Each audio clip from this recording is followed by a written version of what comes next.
Bonjour à toutes et à tous, il est 15 heures sur Télé Djibouti. Merci de nous rejoindre pour cette nouvelle édition. Voici les titres.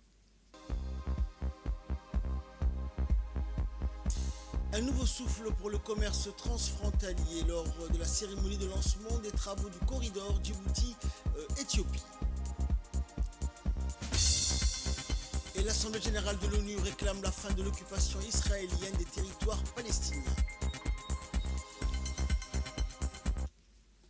Voilà pour les titres, bonjour à tous.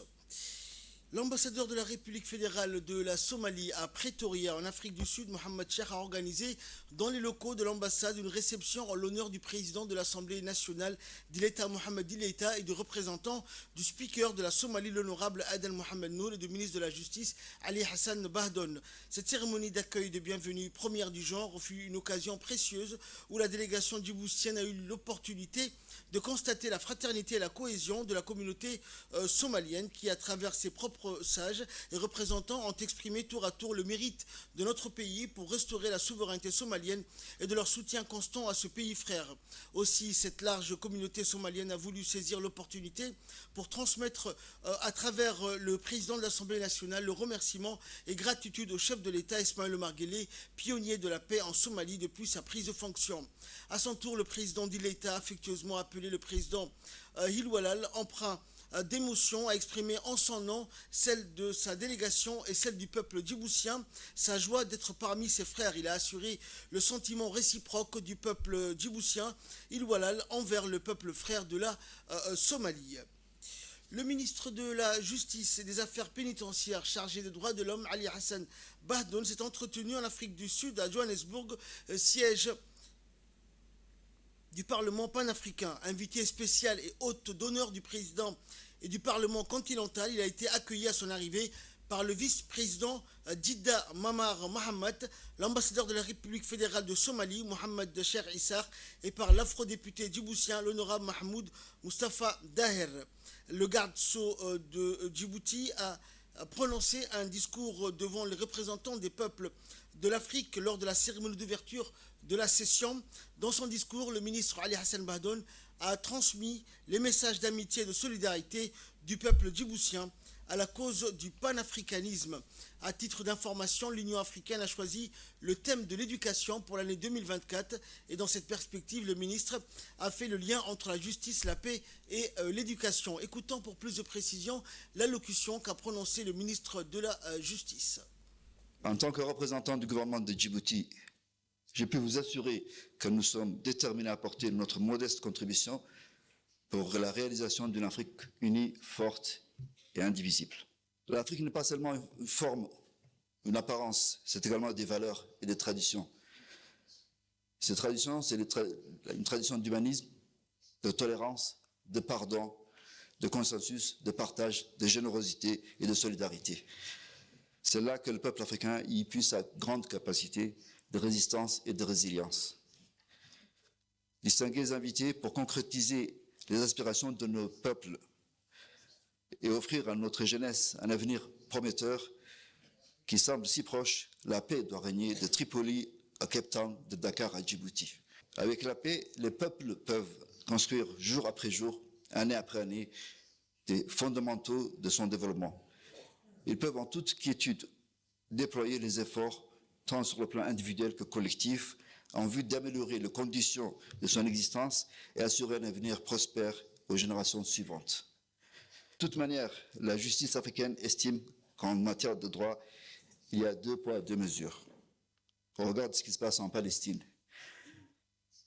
Je ne détaillerai pas mon intervention sur la Palestine. Je tiens à saluer l'ambassadeur de la Palestine. Nous sommes solidaires avec le peuple palestinien. Le peuple palestinien ne va pas se taire. Je ne puis terminer mes propos sans féliciter l'Afrique du Sud pour son initiative louable de porter la cause du peuple palestinien devant la Cour internationale de justice. Dans l'actualité également, ce fut une journée à marquer d'une pierre blanche. La commune de Balbala s'est transformée en épicentre d'un espoir renouvelé pour le commerce transfrontalier. La pose de la première pierre du corridor économique régional qui inclut les travaux de réhabilitation, d'amélioration et d'entretien de la route nationale s'étendant du PK13 à Arta a été célébrée dans une ferveur palpable. Cette cérémonie a été diligentée par le ministère en tutelle, en l'occurrence le ministère chargé des infrastructures routières, accompagné du ministre des Finances, avec la participation du vice-président de la Banque mondiale pour la région MENA, invité dans le cadre d'une visite à Djibouti. Ce projet ambitieux, doté d'un budget de 54 millions de dollars et soutenu par la Banque mondiale, vise à renforcer la connectivité régionale tout en insufflant un dynamisme économique sans précédent dans les régions de l'intérieur. Cette dite route sera achevée sur 3 ans et entretenue pour une durée de 7 ans par l'entreprise tributaire. Cette route, véritable colonne vertébrale de l'infrastructure nationale, est destinée à relier le port stratégique de Djibouti au marché en pleine effervescence de l'Éthiopie et au-delà, et en facilitant le transit des marchandises, elle se positionne comme un levier fondamental pour stimuler le commerce, réduire les coûts logistiques et accélérer les échanges entre ces deux nations sœurs. Les travaux confiés à la société Hawk International et supervisés par l'agence djiboutienne des routes transformeront cette artère en une route à 4 voies, augmentant ainsi sa capacité et son efficacité. Ce projet ne se limite pas à une simple amélioration des infrastructures, il s'inscrit dans une vision plus large de développement économique. Écoutons à présent l'intervention du directeur de la région MENA de la Banque mondiale.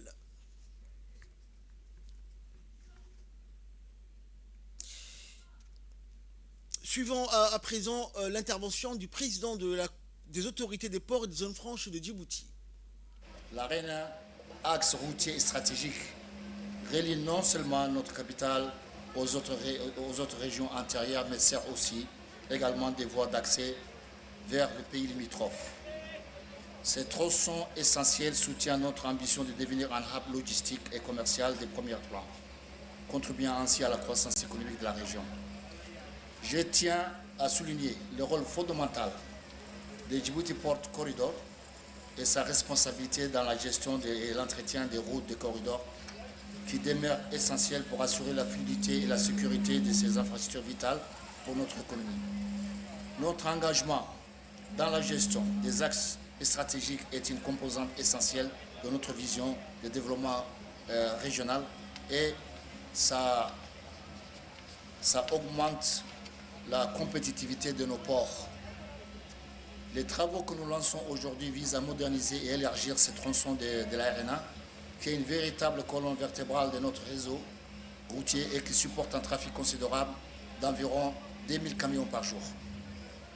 En effet, Djibouti International Free Trade Zone, au PK23, aujourd'hui contribue 50% du trafic du volume des ports.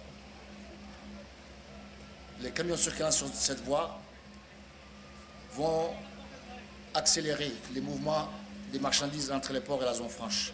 Je me réjouis donc de l'effet de ces travaux qui fluidifieront davantage les trafics, amélioreront la sécurité routière et réduiront les coûts de transport.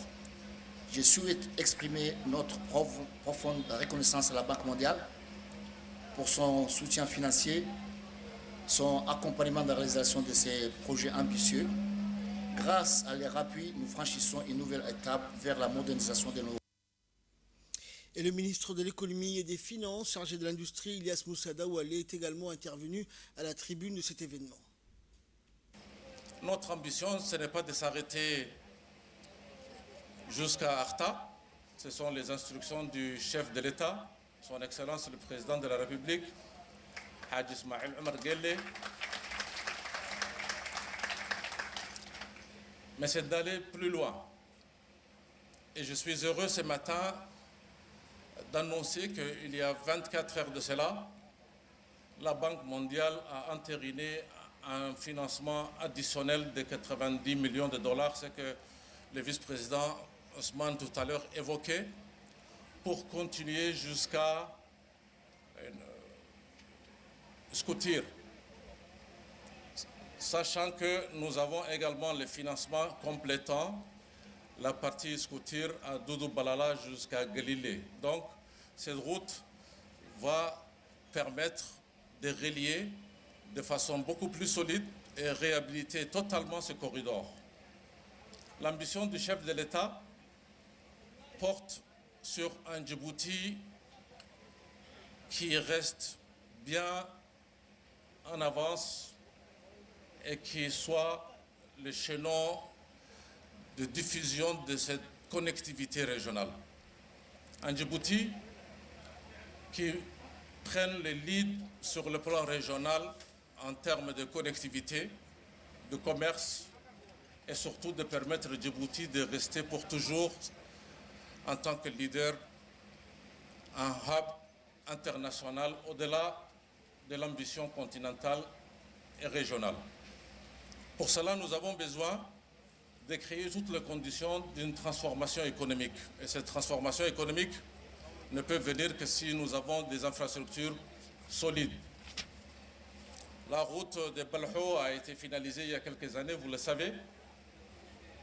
La route Djibouti-Tadjoura est en cours de réhabilitation. La route de la RN1 par la voie de Galafi, est également en cours de réhabilitation. Une bonne partie des travaux déjà finalisés. Un tronçon supplémentaire a démarré d'ores et déjà avec le financement du DPCR. Donc c'est vous dire combien, pour le gouvernement du président Ismaël Omar, nous sommes déterminés à offrir à notre pays sa position de leader de connectivité sur le plan régional. Et le ministre des Infrastructures et de l'Équipement, Hassan Mohamed, est également intervenu. Nous l'écoutons. Bien, nous nous réunissons aujourd'hui pour lancer un projet d'une importance stratégique majeure pour notre pays. La réhabilitation de la route nationale numéro 1, un pilier de notre infrastructure nationale. Cet axe vital reliant la capitale Djibouti à nos régions de l'intérieur est bien plus qu'une simple route. C'est une artère qui porte en elle les espoirs de croissance économique, d'intégration régionale et de prospérité partagée. Sous la direction éclairée de son Excellence le Président Ismaël Omar Guelleh, nous avons fait de l'amélioration de nos infrastructures un élément clé de notre vision pour l'avenir de Djibouti. La réhabilitation de la RN1 s'inscrit pleinement dans cette ambition. Grâce au soutien de la Banque mondiale, qui a investi à hauteur de 50 millions de dollars, et à l'expertise de nos partenaires du secteur privé, nous sommes prêts à donner un nouveau souffle à cette route essentielle pour les échanges commerciaux avec l'Éthiopie et au-delà. Mais ces projets ne concernent pas uniquement l'économie, c'est aussi une promesse de sécurité et de modernité pour nos citoyens, un engagement à améliorer leur quotidien, la création d'emplois et le renforcement de la sécurité routière sont des impacts directs de ces travaux. Ensemble, nous transformons Djibouti en un carrefour incontournable des échanges mondiaux. Mesdames et messieurs, l'importance de ces projets va bien au-delà des aspects techniques. Je vais ici souligner notre engagement collectif à œuvrer pour un avenir prospère. Chaque kilomètre des routes réhabilitées est un pas vers l'intégration régionale, vers une économie plus résiliente et vers un Djibouti plus compétitif sur la scène internationale. Écoutons à présent les réactions des personnalités présentes lors de cette cérémonie, notamment du directeur de l'agence djiboutienne des routes. Le ministre des Infrastructures et de l'Équipement, accompagné du ministre des Finances, du président de l'autorité de la Free Zone et du vice-président de la Banque mondiale pour la région des MENA, a lancé ce matin le coup d'envoi des travaux de réhabilitation et d'élargissement de la route numéro 1. Ce projet est financé avec l'appui de la Banque mondiale. Il s'agit de l'élargissement du tronçon entre PK13 et Arta. C'est la zone la plus accidentogène et c'est la zone la plus empruntée du réseau routier national. En plus de l'élargissement, ce projet prévoit l'aménagement de 9 giratoires et la réalisation de plusieurs ouvrages hydrauliques ainsi que la mise en place d'une station de contrôle de la charge des camions. L'objectif, bien sûr, étant d'améliorer la fluidité du trafic, d'améliorer la sécurité routière et, bien sûr, d'améliorer aussi la résilience de l'infrastructure routière en assurant, bien sûr, une pérennité des investissements. Ce projet d'envergure régionale fait partie d'un programme national de réhabilitation et de modernisation de l'ensemble du réseau routier national. C'est un programme initié fin 2019 par le chef de l'État et qui regroupe plusieurs projets structurants. Je profite de l'occasion pour remercier l'ensemble des partenaires, que ce soit la Poste de Djibouti, l'ADEFIP et l'Inspection générale du travail, qui ont participé à la réussite de ce projet. Et bien évidemment les équipes techniques de l'ADR, du ministère des Finances et l'équipe transport de nos partenaires, la Banque mondiale. Il est l'heure à présent de retrouver l'appel à la prière d'Al-Asr. Restez avec nous, la suite de notre journal, c'est dans quelques instants.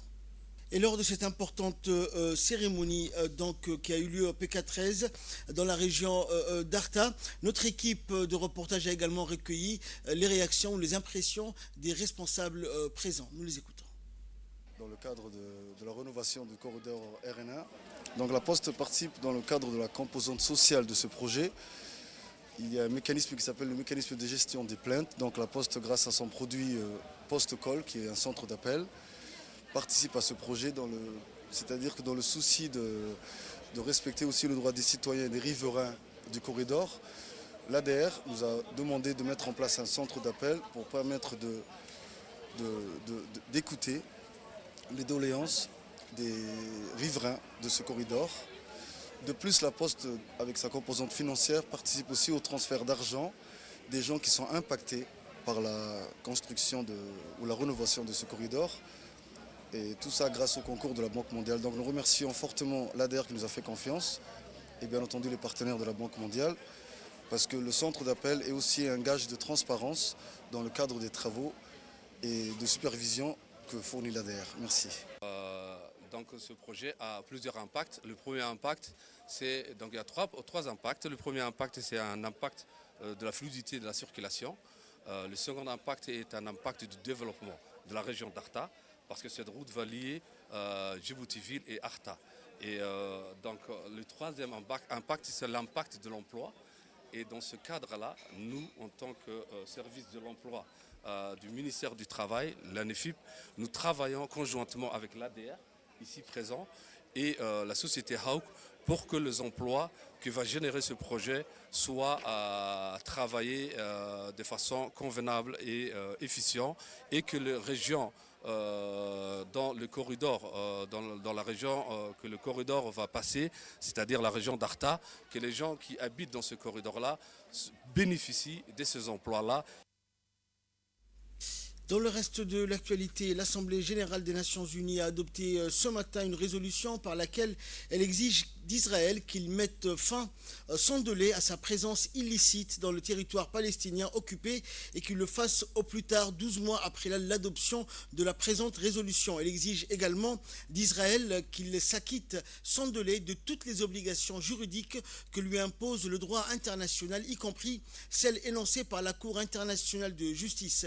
L'avis consultatif rendu le 19 juillet 2024 par cet organe concerne les conséquences juridiques découlant des politiques et pratiques d'Israël dans les territoires palestiniens occupées, y compris Jérusalem-Est, et de l'illicéité de la présence d'Israël dans ces territoires. Ce vote intervient dans le cadre de la reprise de la 10e session extraordinaire d'urgence sur les mesures illégales prises par les autorités israéliennes à Jérusalem-Est occupée, ainsi que dans le reste du territoire palestinien occupé. Écoutons l'intervention de l'ambassadeur de Djibouti aux États-Unis.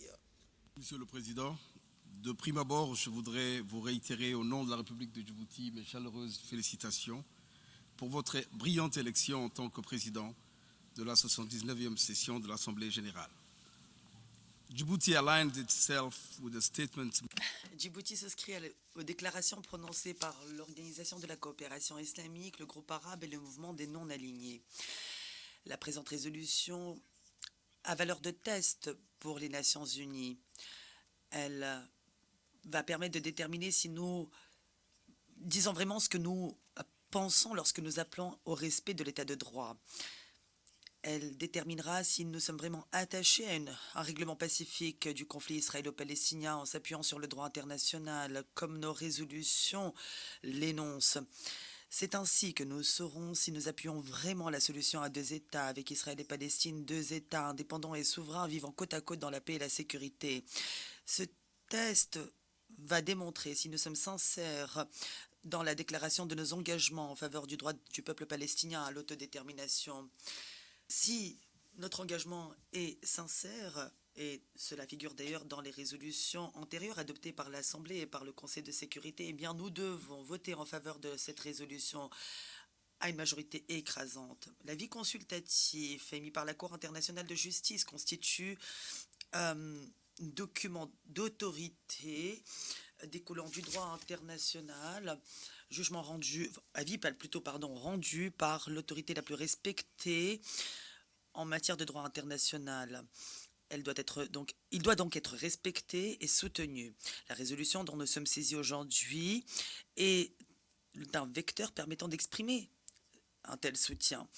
Le texte de la résolution fait écho en effet à ce qui figure dans l'avis consultatif de la Cour. Tout ce qui figure dans cette résolution est le reflet des conclusions tirées par la Cour et énoncées dans son avis consultatif. Cet avis n'est pas apparu sua sponte. Il a été demandé par l'Assemblée générale en décembre 2022. C'est la réponse de la Cour à des questions spécifiques que l'Assemblée générale lui avait renvoyées. Après avoir examiné les présentations orales et écrites de plus de 50 États et organisations internationales, après avoir passé en revue les éléments de preuve en grand nombre présentés par le secrétaire général et les États participants, la Cour a répondu à nos questions qui constituent aujourd'hui des documents relevant du droit international et donc faisant donc autorité. Et dans le cadre de la Journée internationale de la protection de la couche d'ozone, le ministère de l'Environnement et du Développement durable, à travers la direction de l'environnement, a organisé un atelier d'information et de sensibilisation destiné aux associations sur la protection de la couche d'ozone. Cet événement mettra en avant les liens entre la protection de la couche d'ozone et l'action climatique dans le cadre du thème international « Faire progresser l'action climatique ». Cet atelier a été présidé par le secrétaire général du ministère de l'Environnement, Dina Abdallah Omar, en présence de la représentante du PNUD à Djibouti, du directeur de l'environnement par intérim et de plusieurs associations de Djibouti-Ville et des régions de l'intérieur.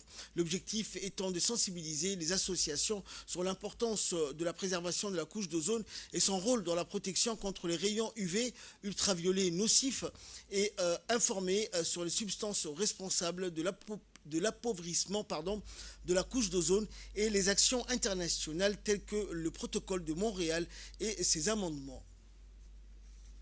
Chaque année, donc le 16 septembre, nous rappelons tous au niveau du monde entier l'importance de la couche d'ozone, ce qui est ce bouclier invisible qui protège la vie de la Terre, des hommes et des plantes, et qui absorbe les rayons ultraviolets qui sont nocifs du soleil. C'est vrai que le soleil nous donne de la vitamine D et nous sommes heureux à Djibouti, en tout cas, de ne pas avoir cette carence de vitamines. Mais en même temps, si nous ne protégeons pas la couche d'ozone, on a des risques qui peuvent aller jusqu'au cancer. Donc ce filtre naturel est essentiel donc pour la survie et la préservation des écosystèmes. Donc le soleil, il nous donne la vie, mais également, s'il est menacé par des trous dans la couche d'ozone, il ne nous protège, donc nous ne sommes pas protégés. Et je pense que grâce à l'engagement de toute la communauté internationale, nous avons pu avoir un protocole qui s'appelle le protocole de Montréal et qui permet donc de façon concertée de mettre en œuvre toutes les actions qui freinent donc la destruction de la couche d'ozone. Et comme a dit M. Idriss ici, il y a pas mal d'actions que Djibouti a prises dans le sens donc de protéger la couche d'ozone avec les formations des personnes qui réparent les réfrigérateurs, des personnes qui importent le matériel, de la réglementation, etc. Et ces actions sont à saluer et méritent d'être donc complétées. Chers participants, nous devons donc aujourd'hui rester déterminés et engagés pour à la fois faire face à tous ces défis, y compris à la crise climatique et ses enjeux. Et donc nous nous réjouissons que Djibouti, qui a ratifié le protocole de Montréal et qui a ratifié l'accord de Paris, ait pu réviser sa contribution nationale déterminée, donc qui est, comme vous le savez, pour chaque pays, les ambitions et la boussole pour mettre en œuvre toutes les actions dans le domaine climatique. Écoutons également l'intervention du secrétaire général du ministère de l'Environnement. Cet événement majeur nous offre l'occasion de souligner l'importance cruciale de préserver notre couche d'ozone qui constitue un véritable bouclier de la vie sur Terre. La couche d'ozone, fine barrière de gaz dans l'atmosphère, nous protège des rayons ultraviolets nocifs émis par le Soleil. Sa préservation est essentielle non seulement pour la santé humaine, mais aussi pour la biodiversité. Aujourd'hui, nous nous rassemblons pour réaffirmer notre engagement collectif à protéger ce bien vital. Dans les années 70 et 80, les scientifiques ont révélé un amincissement alarmant de la couche d'ozone, particulièrement au-dessus de l'Antarctique.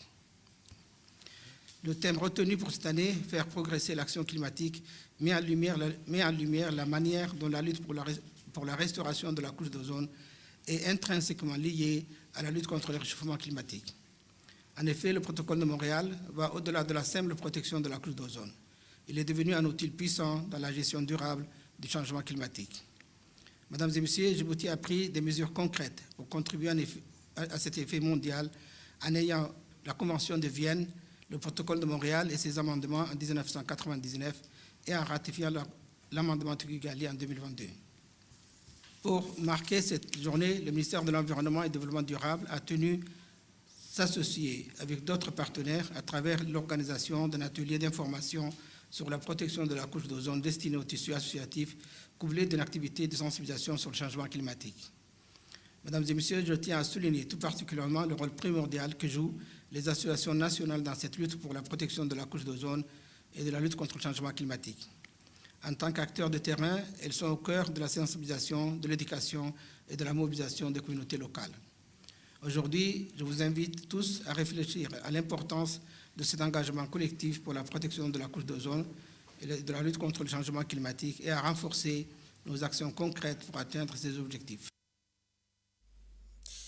Dans l'actualité, toujours une délégation de la Banque mondiale conduite par son vice-président pour la région Mena Ousmane Dione s'est rendue hier après-midi à Balbala à T9 dans le cadre d'une mission de haut niveau visant à évaluer les avancées des projets financés par l'institution. Cette délégation a été accompagnée par la ministre de l'Habitat, de la Ville et de l'Urbanisme, Amina Abdi Aden, et le directeur des Affaires sociales, Mohamed Awale, et de la représentante de la Banque mondiale. Accueillie chaleureusement par les associations de ce secteur et par le président de la commune de Balbala, la délégation a ensuite entamé sa visite par une tournée cité Nassim, notamment les maisons qui ont été déménagées donc de Balbala. Cette visite a été l'occasion de discuter avec les familles déplacées qui ont accueilli chaleureusement la délégation et qui ont exprimé leur satisfaction d'avoir eu la chance d'habiter donc une habitation décente, bien équipée, bien sûr avec l'eau et l'électricité. Et cette initiative financée par la Banque mondiale illustre l'engagement du ministère des Affaires sociales et de solidarité à améliorer les conditions de vie des citoyens tout en renforçant les liens de coopération avec des partenaires internationaux de premier plan.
Un atelier de formation et de sensibilisation relatif à la gestion du statut de réfugié dans la région de l'IGAD ainsi que du cadre politique de l'IGAD sur la protection des réfugiés s'est ouvert aujourd'hui dans la région d'Arta.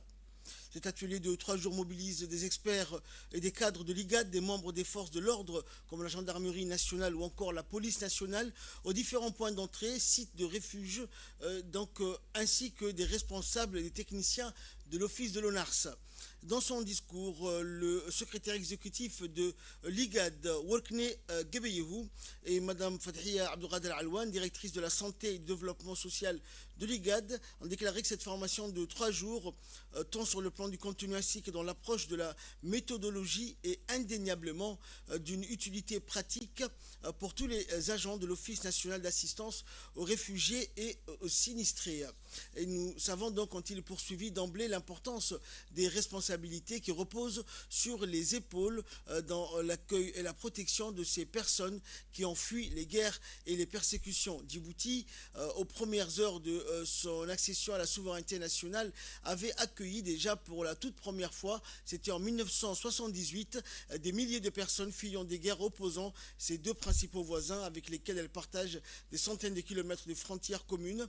Et depuis cette date, conformément à ses traditions hospitalières, Djibouti n'a jamais dérogé aux principes universels et internationalement reconnus dans la protection des réfugiés.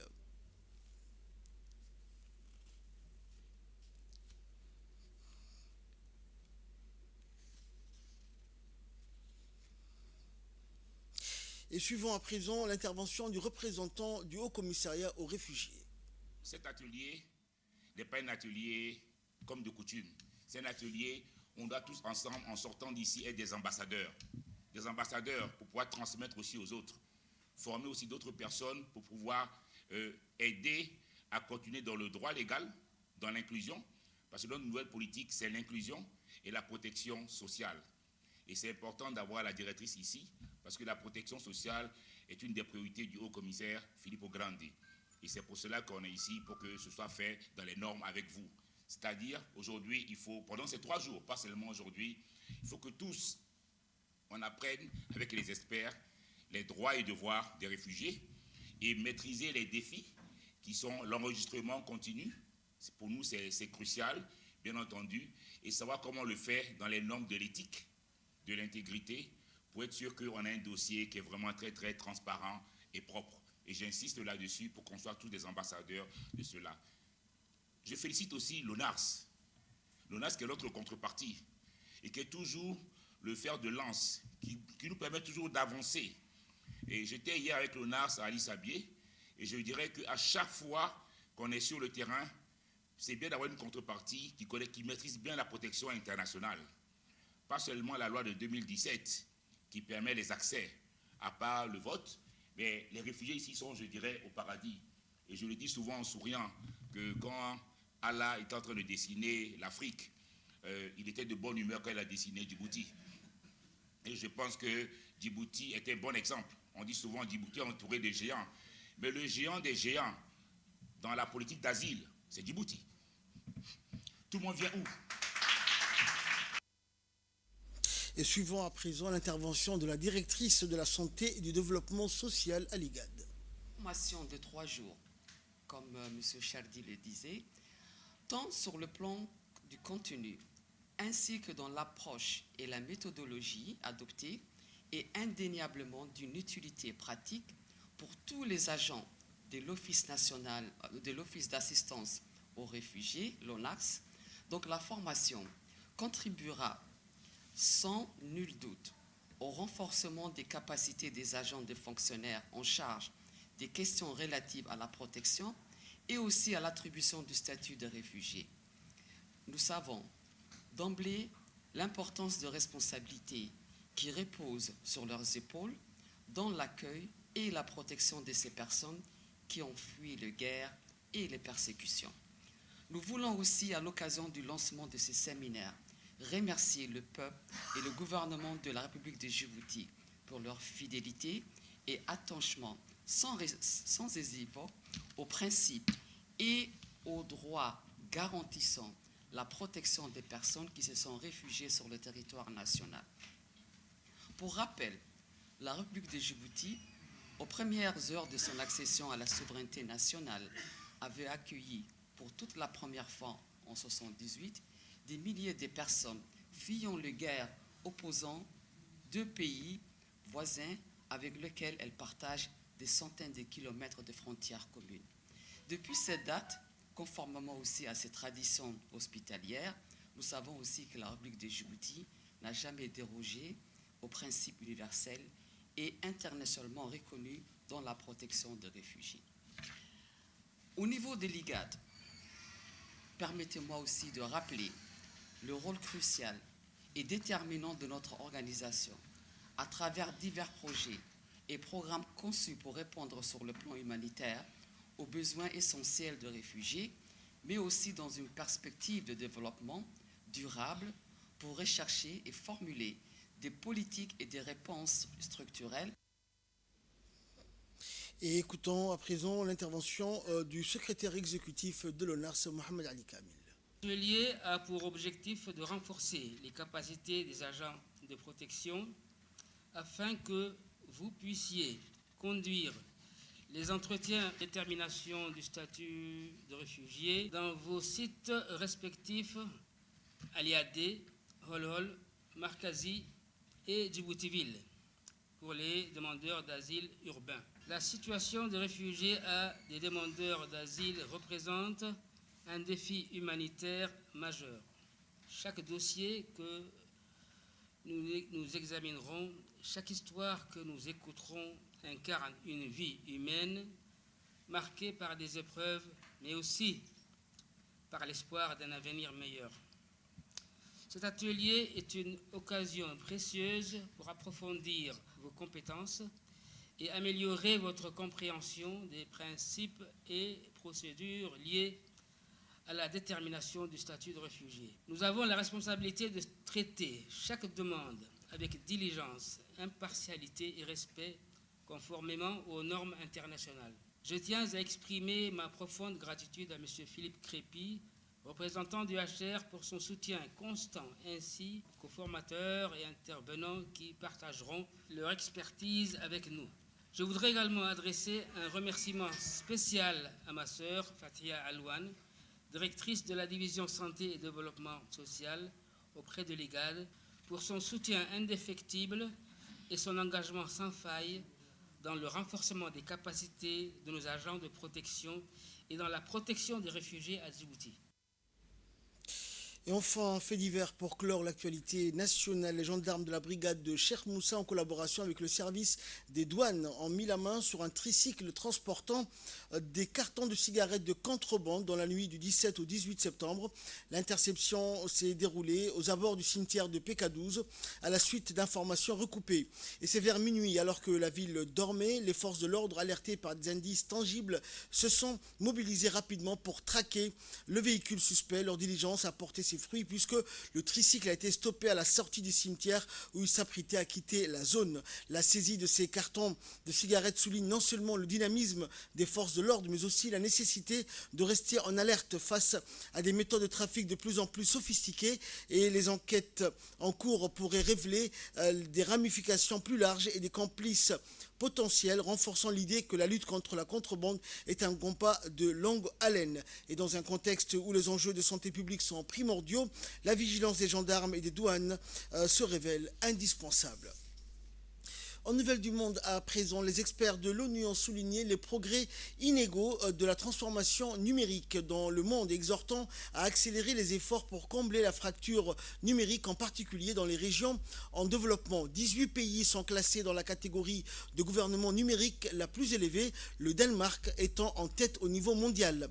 Lors de la séance de l'ONU, une mise en lumière a également été faite sur les progrès de la réglementation dans les technologies émergentes, en particulier l'intelligence artificielle. Le chef de service du gouvernement numérique du département des affaires économiques et sociales des Nations Unies, M. Aquaro, a souligné que 90 pays disposent d'une forme ou d'une autre de législation en matière d'intelligence artificielle, même si des lacunes subsistent. Et enfin, selon l'Organisation météorologique mondiale, les principaux objectifs internationaux en termes de protection de l'environnement sont loin d'avoir été atteints. Pourtant, les nouvelles technologies apportent une lueur d'espoir pour améliorer la situation. Avec son dernier rapport, l'Organisation météorologique mondiale tire la sonnette d'alarme. Les concentrations de gaz à effet de serre atteignent des niveaux records, ce qui devrait conduire à une hausse des températures dans les mois à venir. Parmi ces nouvelles technologies qu'elle évoque, il y a l'intelligence artificielle qui se présente selon les experts comme l'un des outils les plus prometteurs pour la protection de l'environnement. C'est ainsi que prend fin cette édition. Merci à vous pour votre fidélité et extensive de programme sur Télé Djibouti.